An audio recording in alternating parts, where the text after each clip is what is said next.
Hermanos, en el Antiguo Testamento encontramos muchas imágenes, ilustraciones, ejemplos y tipos del Evangelio. Por ejemplo, lo encontramos de manera muy explícita desde el libro de Génesis, cuando el Señor le dice a la serpiente que iba a poner enemistad entre ella y la mujer, entre su simiente y la simiente suya, y que ésta le heriría en la cabeza y tú le herirás en el carcañar. La serpiente le haría un daño a la simiente de la mujer, pero ésta le heriría en la cabeza. Hablaba acerca de la victoria definitiva que el Mesías, la simiente de la mujer, tendría sobre Satanás. Vemos una imagen del Evangelio en la promesa que Dios le hizo a Abraham de que en su simiente serían benditas todas las naciones de la tierra. Lo vemos cuando Dios, por medio del profeta Isaías, promete que un niño iba a nacer de la mujer y sería nombrado Emmanuel. Ese niño también sería llamado Dios fuerte, Padre eterno, Príncipe de paz.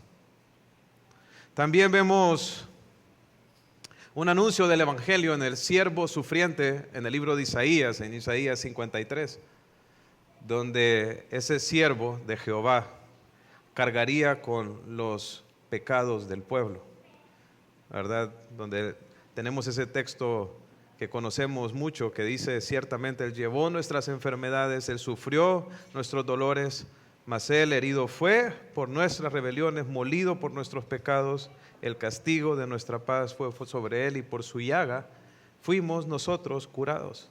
Encontramos una referencia explícita al Evangelio en el Salmo 22, donde habla acerca de que el Mesías, el Salvador, sería crucificado. Vemos una promesa del Evangelio en Jeremías 31, en la promesa del nuevo pacto. Y hay muchas otras referencias también como esas en el Antiguo Testamento. Pero en el Antiguo Testamento también vemos un retrato del Evangelio en diferentes maneras. Por ejemplo, en los sacrificios sustitutorios que se llevaban a cabo en el templo. En el sacrificio de Isaac, el cual al final no fue sacrificado porque, según le había dicho Abraham a su hijo, Dios proveería de un sacrificio. Lo vemos en el Cordero de Pascua, el cual fue sacrificado y cuya sangre se puso en los dinteles de las puertas para que el ángel de la muerte no entrara en la casa de los israelitas y matara al primogénito. Entonces, vemos según esos ejemplos, muchos retratos, ilustraciones en el Antiguo Testamento sobre el Evangelio, sobre la obra que Jesucristo llevaría a cabo, sobre cómo Dios extendería su misericordia a los pecadores que no lo merecían. Vemos muchas de estas imágenes del Evangelio en la vida del rey David. Y de manera particular encontramos un hermoso retrato del mensaje del Evangelio en la historia que vamos a estar estudiando el día de hoy. Así que quiero invitarles a abrir sus Biblias e ir a 2 de Samuel capítulo 9. 2 de Samuel capítulo 9. Vamos a estar estudiando el día de hoy del versículo 1 al versículo 13. Dice así la palabra de Dios. Dijo David: ¿ha quedado alguno de la casa de Saúl a quien haga yo misericordia por amor de Jonatán? Y había un siervo de la casa de Saúl que se llamaba Siba, al cual llamaron para que viniese a David. Y el rey le dijo: ¿eres tú Siba? Él respondió: tu siervo. El rey le dijo: ¿no ha quedado nadie en la casa de Saúl a quien haga yo misericordia de Dios? Y Siba respondió al rey: aún ha quedado un hijo de Jonatán lisiado de los pies. Entonces el rey le preguntó: ¿dónde está? Siba respondió al rey: he aquí, está en casa de Maquir, hijo de Amiel, en Lodebar. Entonces envió el rey David y le trajo de la casa de Maquir, hijo de Amiel, de Lodebar. Y vino Mefiboset, hijo de Jonatán, hijo de Saúl, a David, y se postró sobre su rostro e hizo reverencia, y dijo David: Mefiboset. Y él respondió: he aquí tu siervo. Y le dijo David: no tengas temor, porque yo a la verdad haré contigo misericordia por amor de Jonatán tu padre, y te devolveré todas las tierras de Saúl tu padre, y tú comerás siempre a mi mesa. E inclinándose dijo: ¿quién es tu siervo para que mires a un perro muerto como yo? Entonces el rey llamó a Siba, siervo de Saúl, y le dijo: todo lo que fue de Saúl y de toda su casa yo lo he dado al hijo de tu señor. Tú pues le labrarás la tierra, tú con tus hijos y tus siervos, y almacenarás los frutos para que el hijo de tu señor tenga pan para comer. Pero Mefiboset, el hijo de tu señor, comerá siempre a mi mesa. Y tenía Siba 15 hijos y 20 siervos. Y respondió Siba al rey: conforme a todo lo que ha mandado mi señor el rey a su siervo, así lo hará tu siervo. Mefiboset, dijo el rey, comerá a mi mesa como uno de los hijos del rey. Y tenía Mefiboset un hijo pequeño que se llamaba Micaía. Y toda la familia de la casa de Siba eran siervos de Mefiboset. Y moraba Mefiboset en Jerusalén, porque comía siempre a la mesa del rey y estaba lisiado de ambos pies. Para este punto en la vida de David, Dios le había mostrado gran misericordia, gran misericordia. Lo había salvado de Saúl, quien había buscado su vida, lo había buscado para matarlo. Dios lo había levantado para que fuera rey sobre toda la nación de Israel. Primero lo fue por 7 años sobre Judá, pero luego Dios estableció el reino de David y él llegó a ser el rey sobre toda la nación. Para este punto, David ya está viviendo en Jerusalén, ha hecho de Jerusalén la capital del reino, y realmente vemos cómo Dios había bendecido grandemente a David. Grandemente, pero también inmerecidamente. Inmerecidamente. David en ninguna manera fue un hombre perfecto.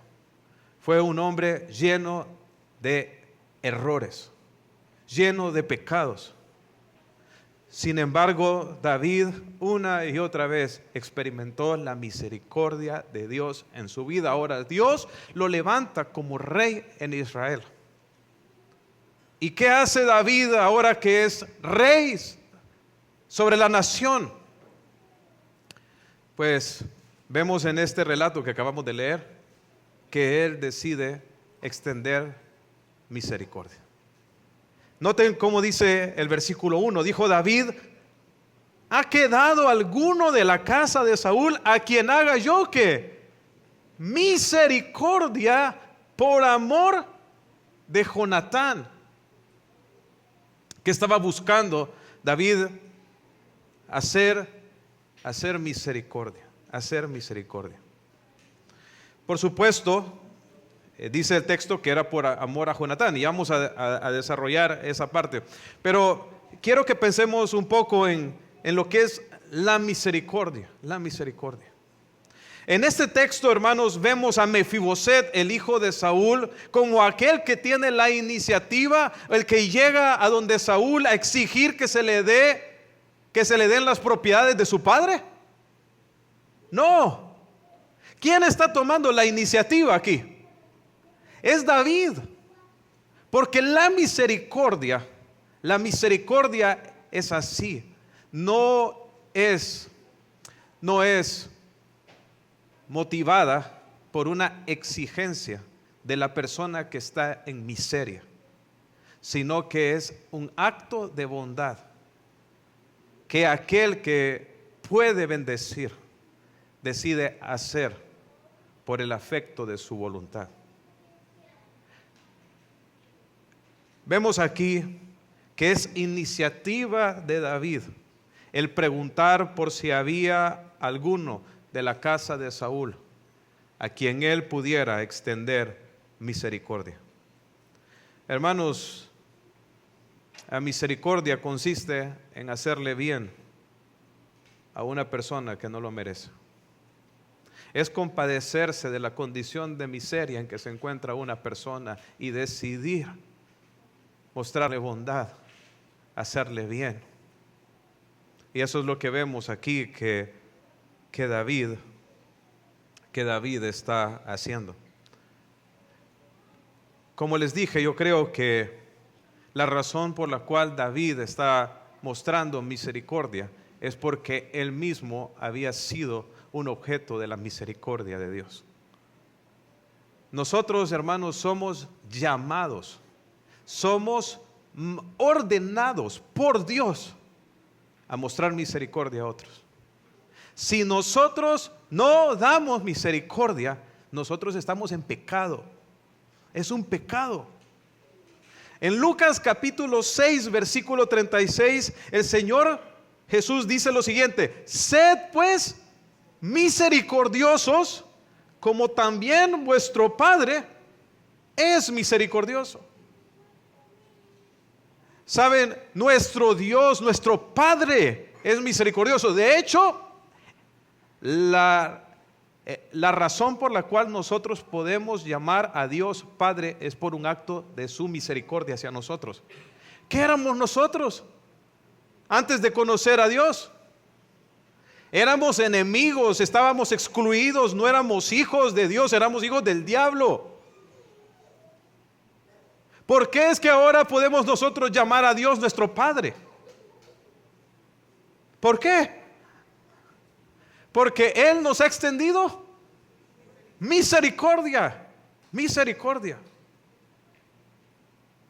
Y si realmente nosotros hemos nacido de nuevo, la simiente de Dios está en nosotros, tenemos una nueva naturaleza, somos hijos de Dios, entonces nosotros debemos de revelar el carácter de nuestro Padre. Y siendo que nuestro Padre es misericordioso, nosotros debemos ser misericordiosos. Pero no solamente por el hecho en sí de que ahora nosotros somos hijos de Dios, sino también por el hecho de que Él lo demanda de nosotros. Dios espera de nosotros que seamos misericordiosos. Y así lo dice este pasaje. Sed pues misericordiosos.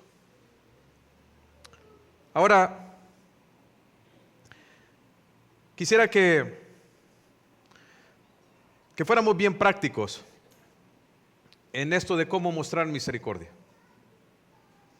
Porque podemos decir, es cierto, tenemos que ser misericordiosos, pero no saber cómo lo aplicamos esto en nuestra vida diaria.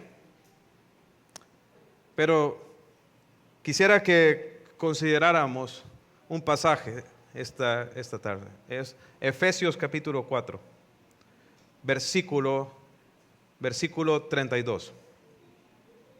Miren lo que dice Efesios capítulo 4, versículo 32. Antes sed benignos unos con otros, misericordiosos, perdonándoos unos a otros, como Dios os perdonó a vosotros en Cristo. Entonces, según ese texto, ¿cómo se muestra la misericordia? ¿Cómo mostramos misericordia? ¿Cómo, hermanos? Perdonando a los demás como Cristo nos perdonó a nosotros. Ahora quiero que piense un poco y medite en eso. ¿Cómo lo perdonó Cristo a usted? El Señor, cada vez que usted falla, le restriega en la cara todos sus pecados, ¿no es así?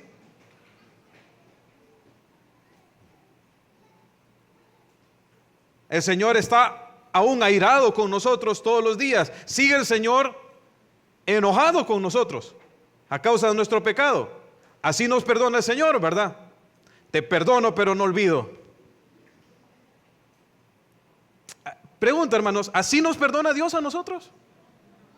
No. ¿A dónde echó nuestras iniquidades? Al fondo del mar. ¿Cómo está el oriente del occidente? Así hizo alejar de nosotros nuestras rebeliones. No me acordaré más de sus pecados. ¿Cómo nos perdona Dios a nosotros? La pregunta es, ¿estamos nosotros perdonando de la misma manera en que Dios nos perdonó a nosotros?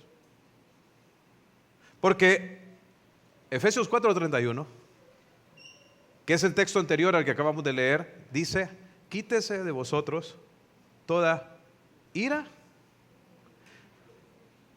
Miren lo que dice, lo voy a leer: quítese de vosotros toda amargura, enojo, ira, gritería, maledicencia y toda malicia.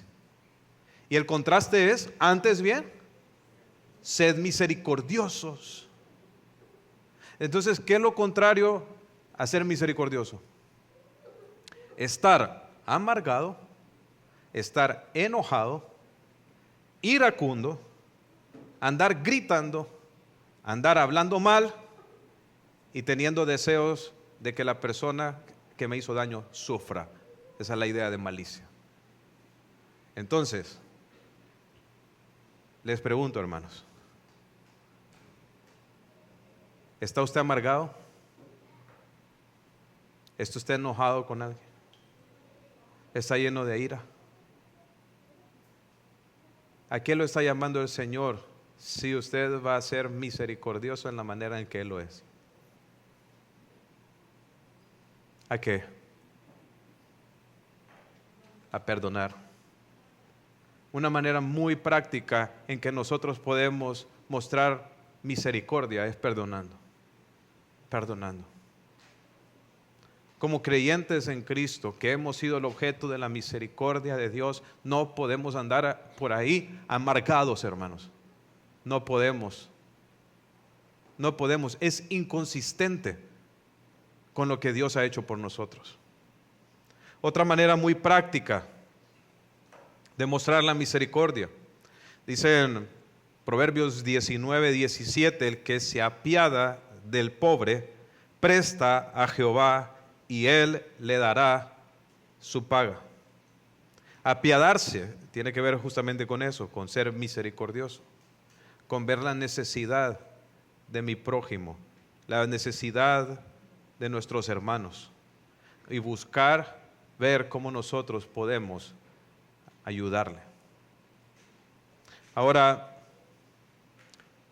eso es justamente lo que nosotros encontramos en el relato que estamos viendo aquí en 2 de Samuel capítulo 9. David está tratando de encontrar algún descendiente de Saúl que esté necesitado, a quien él pueda bendecir. Y es así que Siba, uno de los siervos de Saúl, es presentado delante de David, el cual le da el reporte de que efectivamente había un hijo de Saúl que estaba necesitado. Y él menciona que era Mefiboset. Ahora, de la mano de la misericordia va algo más.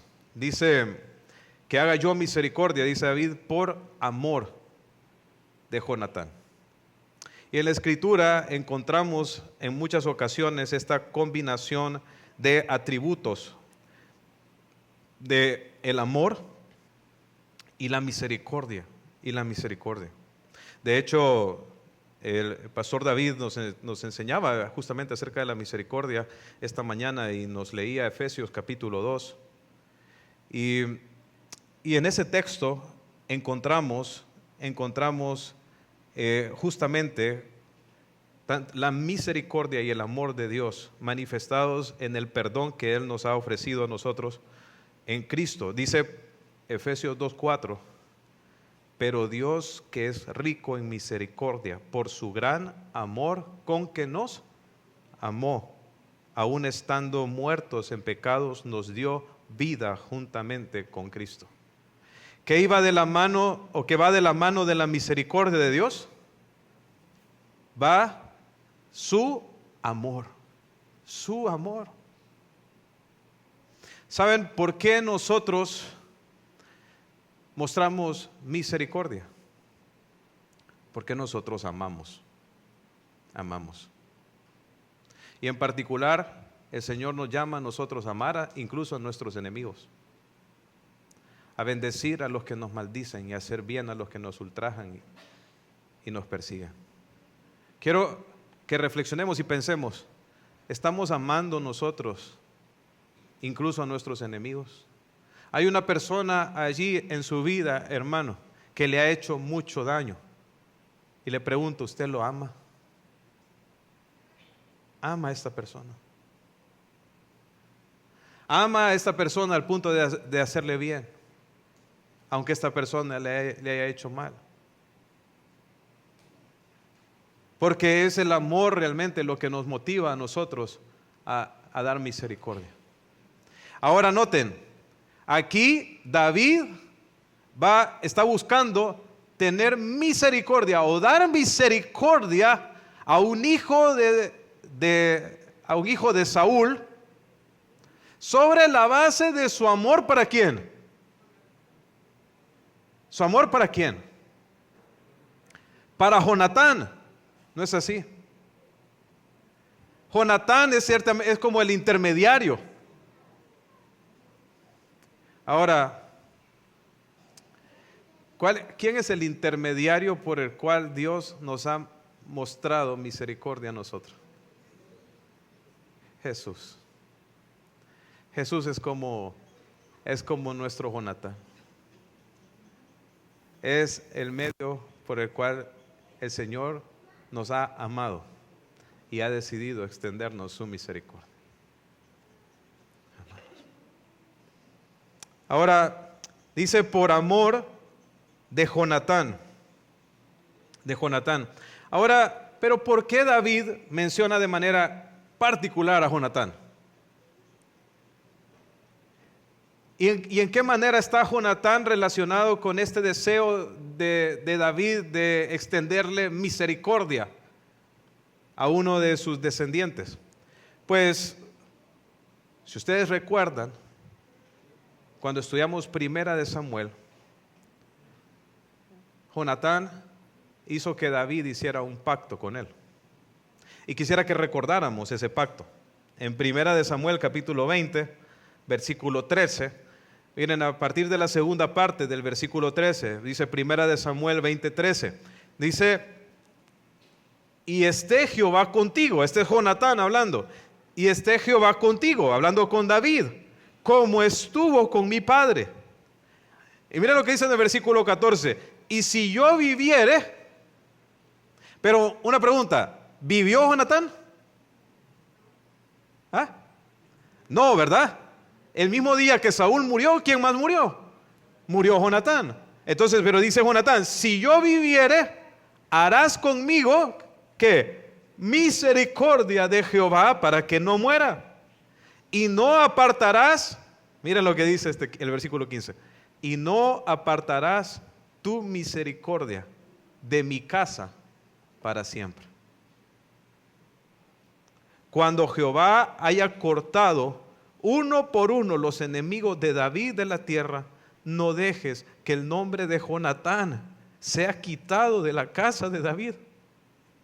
Así hizo Jonatán pacto con la casa de David, diciendo, requiéralo Jehová de la mano de los enemigos de David. Y Jonatán hizo jurar a David otra vez porque le amaba, pues le amaba como a sí mismo.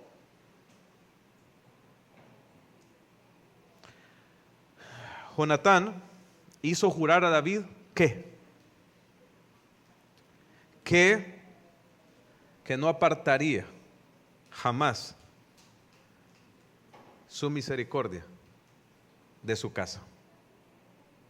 ¿Saben qué está haciendo David en este momento? Él está siendo fiel al pacto que él hizo con Jonatán. ¿Saben? David está cumpliendo la promesa, su promesa. Hermanos, Dios cumple sus promesas. Dios es fiel. ¿Cómo debemos ser sus hijos? Fieles. Nosotros tenemos que cumplir las cosas que prometemos. ¿A quién puso Jonatán como testigo de esa promesa? A Jehová, a Dios, porque Dios es testigo de todas las cosas que nosotros decimos. Él es testigo de los compromisos que nosotros adquirimos. Y no los debemos de tomar a la ligera. Dios espera de nosotros que nosotros cumplamos con lo que nosotros hemos prometido, porque así es Él. Nosotros estamos reflejando el carácter de Dios cuando nosotros cumplimos las cosas que prometemos, y en particular las cosas que le prometemos a Dios, las cuales no debemos de tardar en cumplir.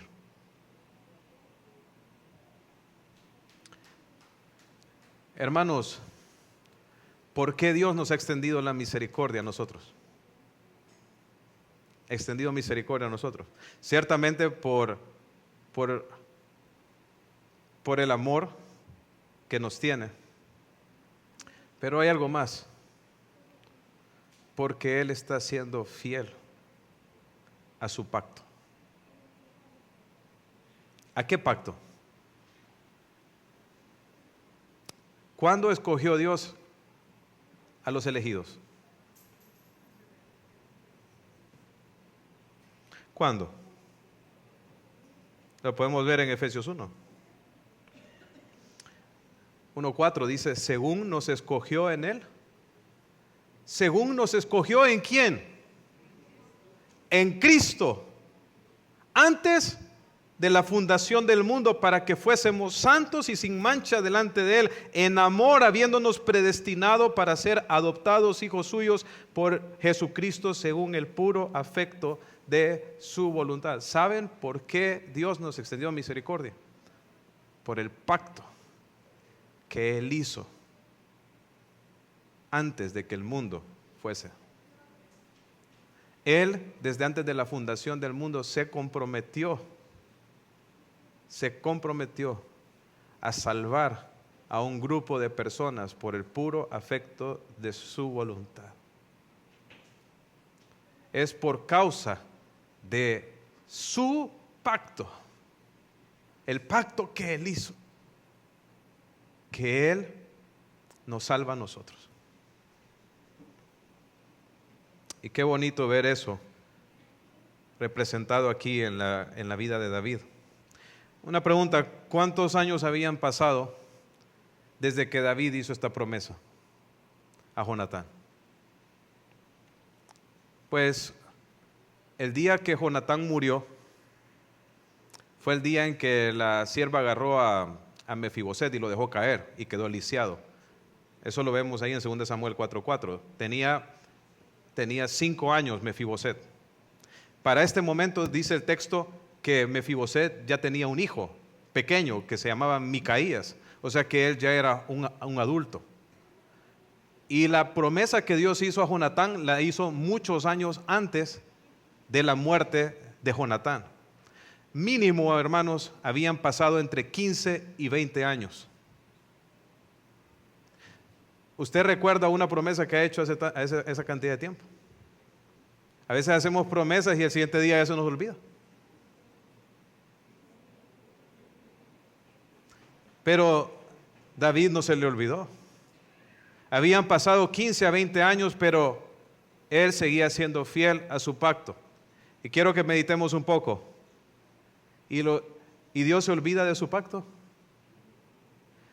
De su misericordia. Miren, Salmo 136:1 dice, alabad a Jehová porque Él es bueno, porque para siempre es su misericordia.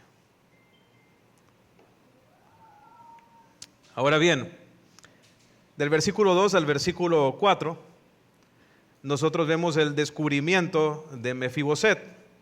Dice que había un siervo de Saúl que se llamaba Siba y al cual llamaron para que se presentara delante de David. Entonces vemos que la búsqueda de Mefiboset no fue por iniciativa de Mefiboset, sino por iniciativa del rey. Es el rey quien lo anda buscando, hermanos, y así funciona la misericordia de Dios, realmente. En el libro de Romanos, capítulo 3, dice que no hay quien busque a Dios. ¿Por qué es que nosotros hemos llegado a conocer a Dios? Porque Él nos buscó a nosotros.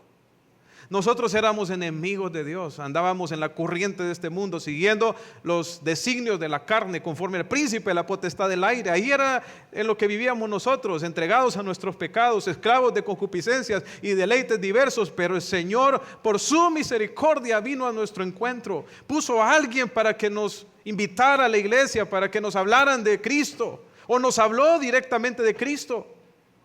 Trajo situaciones difíciles en nuestra vida, nos quebrantó, para que nosotros nos humilláramos, así como el hijo pródigo. Saben, es el Señor, hermanos, que sale al encuentro del lisiado. Y es Dios quien ha salido a nuestro encuentro. Ahora viene David y le da la orden a Siba de que vaya a buscar a Mefiboset. O sea que Mefiboset llega a la presencia del rey por el decreto del rey. ¿Y por qué creen ustedes que nosotros llegamos a la presencia de Dios? Porque nosotros somos buenos, ¿verdad, hermanos? Porque nos nace a nosotros. Porque nosotros solitos llegamos a la convicción de que somos pecadores, miserables y que no podemos hacer nada sin Dios. Así se siente, ¿no es así? Cuando estamos atravesando esos momentos o cuando Dios va en nuestra búsqueda, sentimos que nosotros necesitamos a Dios. Pero algo que nos damos cuenta cuando estudiamos las Escrituras es que esos deseos los puso Dios, que fue Dios quien nos atrajo hacia Él. Entonces, vemos aquí que Mefiboset llega a la presencia del rey por el decreto del rey. Nosotros llegamos a Dios por su soberana gracia y su infinita misericordia. Ahora, Mefiboset no llega a la presencia del rey por su cuenta, ni tampoco el rey va directamente a buscarlo, sino que el rey hace uso ¿de qué? De un siervo, no es así. ¿Y de qué hace uso el Señor hoy en día para atraer a los pecadores hacia Él?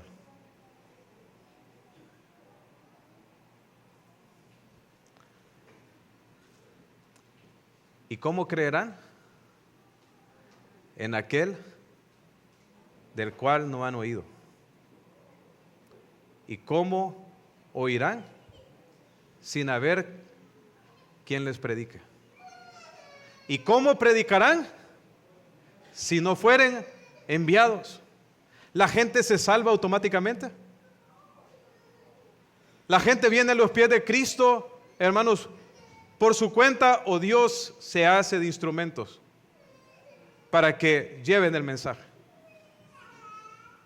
¿Quiénes son los Sibas de hoy en día a quien Dios ha enviado para traer a los lisiados al rey? ¿Quiénes son? Somos nosotros. Somos nosotros a quien Dios nos ha encargado el privilegio de llevar el evangelio para que los pecadores se arrepientan y vengan a los pies de Cristo.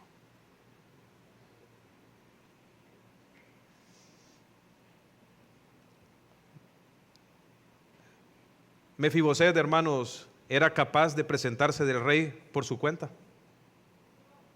No, estaba completamente incapacitado. No podía.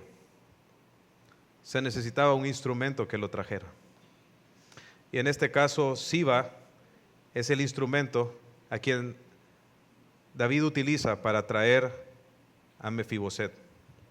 Bien interesante que en el versículo 3 vemos que el rey le dice a Siba: no ha quedado nadie de la casa de Saúl a quien haga yo misericordia de ¿quién? De Dios.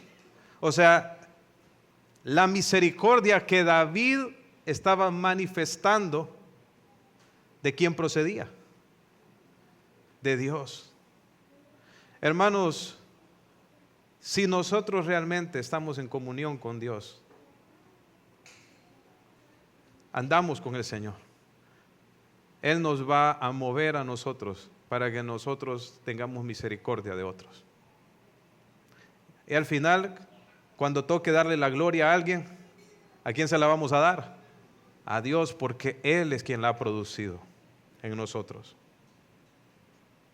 Entonces, el rey le pregunta a Siba que dónde estaba, sobre el lugar donde estaba Mefiboset. Le dice que está donde Maquir, hijo de Amiel, en Lodebar.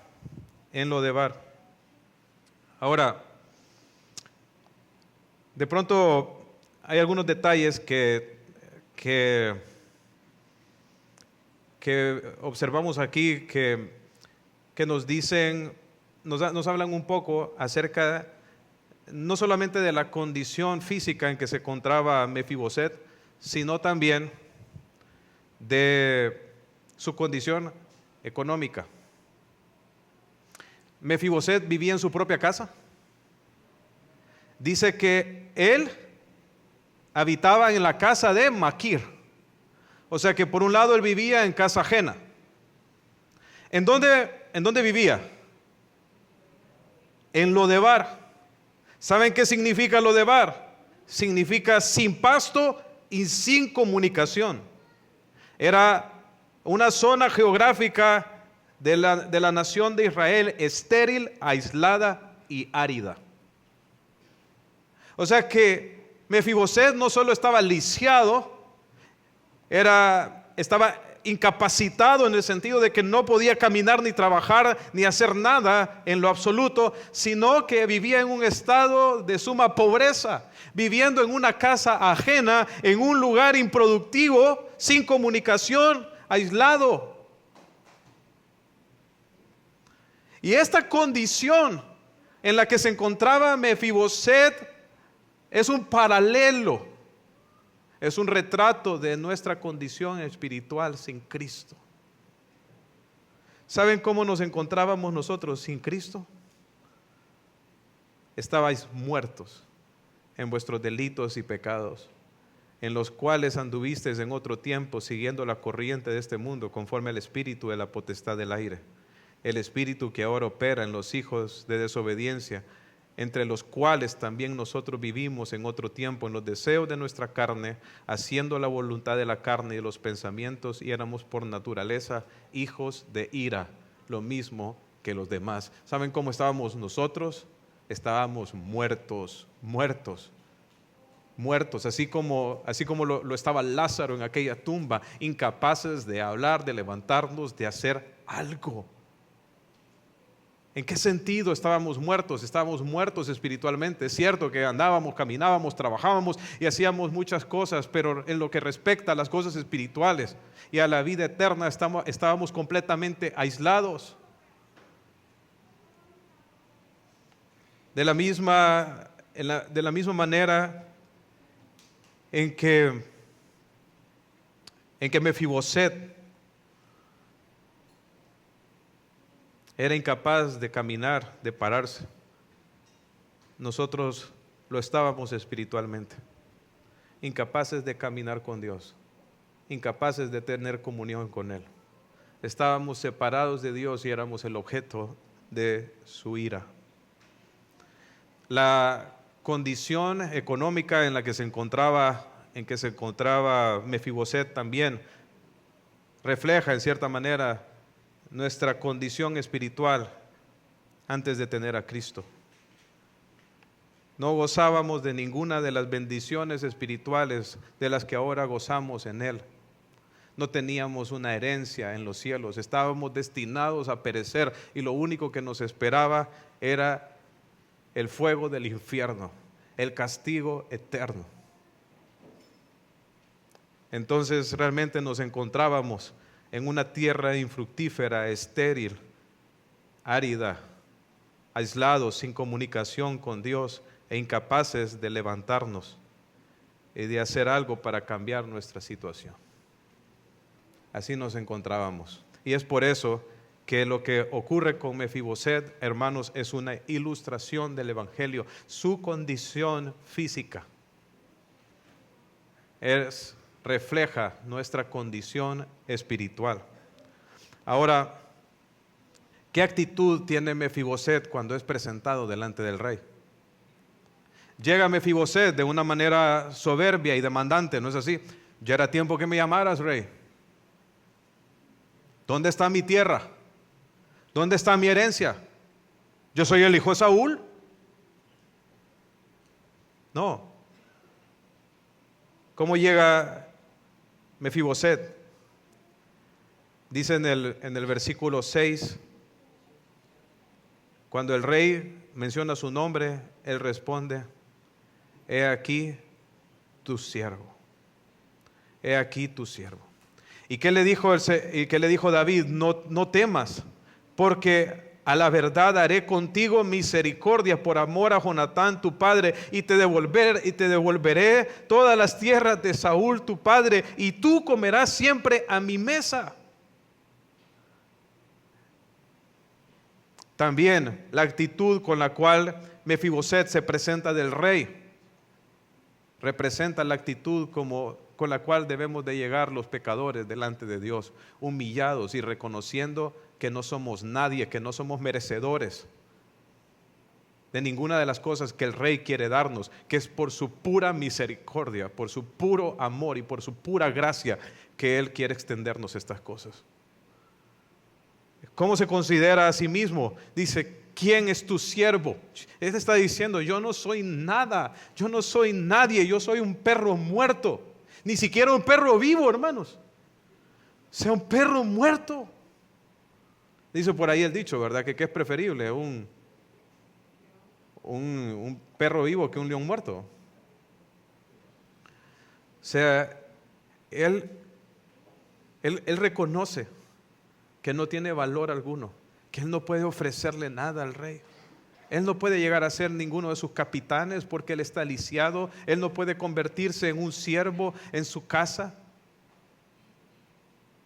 Él sabe que no tiene nada que ofrecerle. Y eso es justamente lo que es la misericordia. Es darle a alguien que no puede hacer nada para cambiar a su situación algo que no se merece. Qué maravilloso retrato de la misericordia de Dios la que encontramos aquí, hermanos.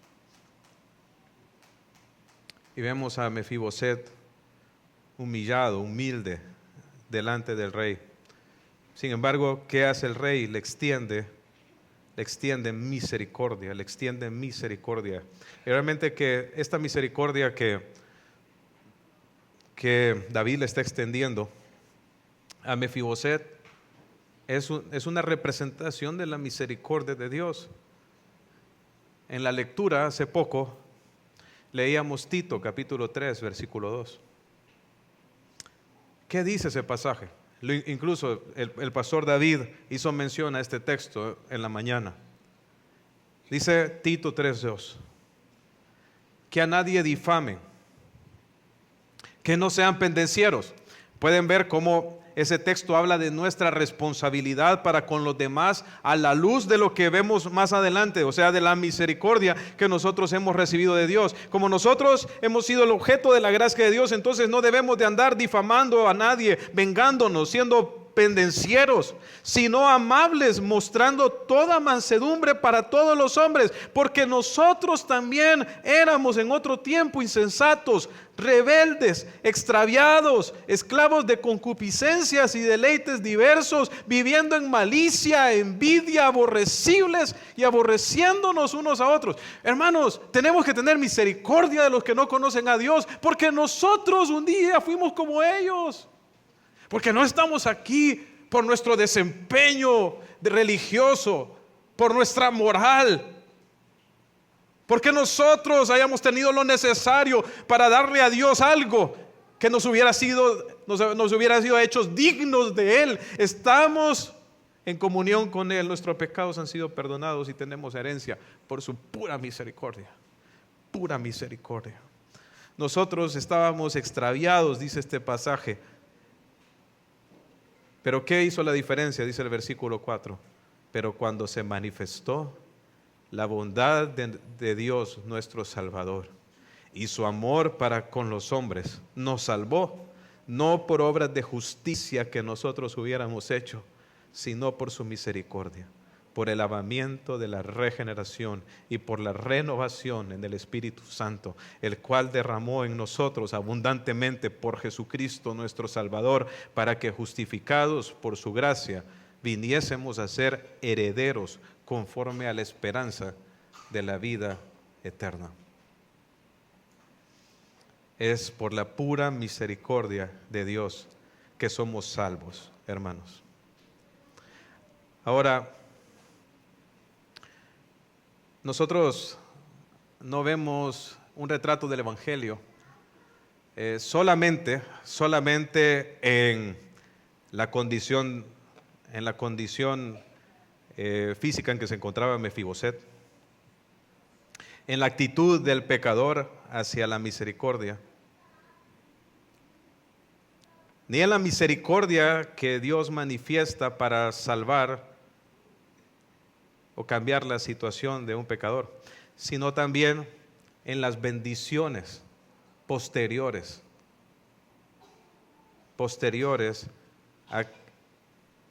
a nuestro encuentro con el Rey. Y quiero que observen las bendiciones que recibió Mefiboset de David, porque en cierta manera ejemplifican las bendiciones que nosotros recibimos por medio de nuestro Señor Jesucristo. Cuando Mefiboset se presenta delante de David, ¿qué tenía Mefiboset? ¿Qué le dijo David? No temas. O sea, ¿qué tenía Mefiboset? Tenía temor. ¿Por qué tendría Mefiboset razón para tener miedo de David? ¿Sabían ustedes que era una costumbre de los reyes de Oriente eliminar a cualquier persona que pudiera representar una amenaza para su gobierno o para su descendencia? Era común que cuando un rey llegara al poder, si había familia de un rey anterior, entonces estos reyes generalmente buscaban eliminar a esa familia para que no hubiera más adelante un reclamo de su puesto. De hecho, vemos ese acontecimiento que ocurrió incluso dentro de los reyes de Israel. Vemos que fue el caso de Zimri, que fue general del rey Baasa. Y por ejemplo lo pueden ver ustedes en Primera de Reyes, y dice así: y sucedió que cuando él llegó a reinar y estuvo sentado en el trono, mató a toda la casa de Baasa sin dejar en ella varón, ni parientes, ni amigos. O sea, este se fue al extremo, ¿verdad? Ni parientes, ni amigos. También hizo lo mismo Jehú. Dice que mató Jehú a todos los que habían quedado de la casa de Acab en Jezreel, a todos sus príncipes, a todos sus familiares, a sus sacerdotes, hasta sus sacerdotes, de modo que no quedó ninguno. Entonces, realmente Mefiboset, ante esa costumbre en los reyes de Oriente, tenía razón para tener miedo, ¿verdad? De pronto él pensó que David lo estaba llamando para matarlo, para acabar de una vez por todas con la descendencia de Saúl y cualquier individuo que se considerara con derecho al trono. Pero sin embargo, ¿qué le dice David a él? No temas, porque en David Mefiboset no iba a encontrar muerte, iba a encontrar vida y paz.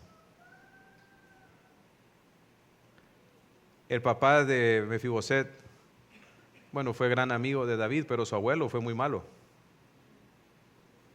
Pero David no iba a actuar en la manera en que había sido su abuelo, sino que él iba a extender su misericordia. Hermanos, ¿qué merecíamos nosotros por nuestros pecados? La ira y el castigo de Dios. Pero ¿qué nos ha dado Dios por medio de la fe en su Hijo?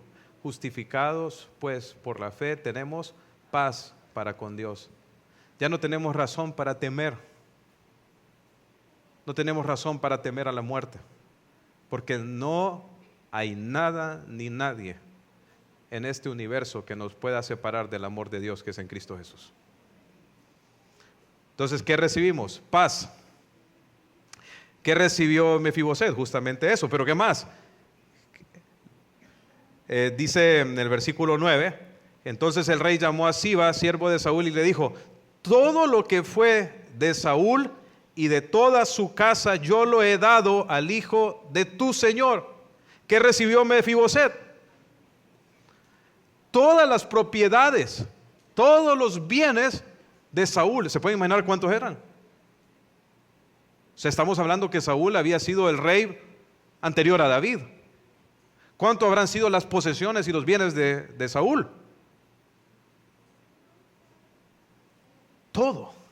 Toda la herencia de Saúl le fue entregada a Mefiboset. Toda. Hermanos, ¿qué nos ha dado Dios a nosotros por gracia en Cristo Jesús? Dice primera de Pedro 1:3, bendito el Dios y Padre de nuestro Señor Jesucristo, que según su grande misericordia nos hizo renacer para una esperanza viva por la resurrección de Jesucristo de los muertos, para una herencia incorruptible, incontaminada e inmarcesible, reservada en los cielos para vosotros que sois guardados por el poder de Dios mediante la fe. ¿Qué nos ha dado Dios, hermanos? Una herencia gloriosa, una herencia que no se contamina, que no es perecedera. ¿Saben? Seguro que parte de los terrenos que recibió Mefiboset, hoy se lo están peleando allá en Medio Oriente, ¿no es así?